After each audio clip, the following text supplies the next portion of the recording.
Catus Maximus here, this time with a review of a Milwaukee 6494 Magnum 10-inch compound miter saw. This could be a little bit of a weird review because with my camera angle it's really almost too big of an object to review here. This is an older saw. It's probably 20 years old. Obviously, there's a lot of really nice modern saws on the market with quick release adjustments. But I was able to find this one used for $100 in this condition, so I was pretty amazed. It's a pretty decent saw. It has, let me move here, 15 amp motor spinning at 4,800 RPM. It does have an outer guard, which is, it works okay. Although, obviously, on like the newer DeWalt's, the guard's on the outside, and that's convenient because you can hold the guard up if you're working with a particularly tall piece of material. This guard is difficult to adjust manually if you ever have a large piece of material. It does not have any provisions for LED lights, although I would like to drill some holes and put some lights in there to shine down like the DeWalt does, creating the blade shadow. Much better aspects about this Milwaukee is it does have the table extension, which I did like. It has such a wide range, 51 degrees left and 60 degrees right, and that is so extreme you can see that there's almost no table space whatsoever for how far this moves. One nice aspect of the Milwaukee is it's all ball bearing dentants. So you don't actually have to click and release. You can just loosen the handle and it'll just snap into whatever position you want it to. It does this very smoothly from the ball bearing on the dentant, and it uses a large, about a 4-inch needle bearing for the bed. So the bed really moves, the bed moves glass smooth. And I really like that a lot. It has an easy to use flip guard. For doing miter cuts. We can show you that here. It just has a quick little thumb leveler that you just flip like that, and this guard comes off. You put it back on,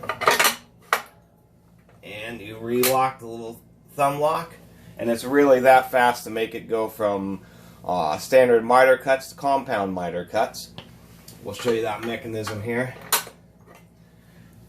Here we go. It's just a little clip, and when you turn it, this stops, and then this cinches it down. It's actually pretty genius. That snaps, and then this. So I thought that was actually a really cool system. And you just put it on. Whoop. Like that. And it just clicks back in. It's pretty well built. This runs pretty smoothly. We'll turn it a little bit here. It does have a stop, which also has a ball bearing dentant, so it moves really well, or very definitive. It's either in or out. What's interesting is you can lock it when it's up as, I guess, kind of a safety mechanism of some type. I'm not exactly sure why they do that. It has extremely aggressive knurling, so it's very easy to hold on to. We'll turn around to the back here. Lock it. Here, let me pull the phone off. Here's a quick look at the back side of the saw. We're going to do a little hand motion here. You can see it has a very large pivot. It's really pretty nice. There's our miter, and it's easily adjustable so that this can be quite accurate, although I think I've knocked the adjustment off a little bit. It's a little bit annoying in there with the way that moves around. If you just touch this, it moves, but it's pretty easy to reset. This has a ball dent at whatever that is, 34 degrees, something you use for crown molding, and another dentant at 45 degrees. The dust extraction works okay. Let's turn this around again.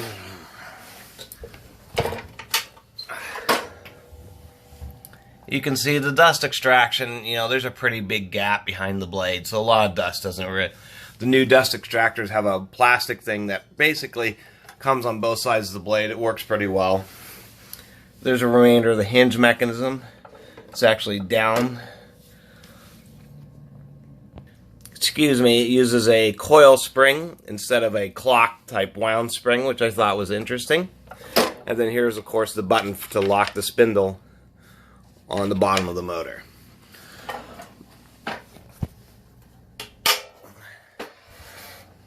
The other aspect I like about DeWalt's and stuff is they have a full handle. The Makitas have a loop handle. This just has an open handle.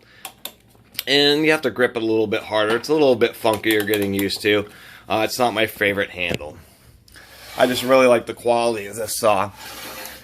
The miter adjustment handle is probably one of the best in the industry. The DeWalt has this three-way wing thing, which works pretty well. But the nature of this and how well it's smoothed over, you can pretty much get an unlimited amount of torque on it. I mean, this thing works so well, I worry about over-torquing as opposed to anything else. And the last thing we're going to do here is we're going to tilt it up. Well, we almost lost it there. So you can look at the casting. The casting's actually beautiful on this saw. There's the center portion. Yeah, there's a huge Allen nut and a big old needle bearing in there. I've taken that apart.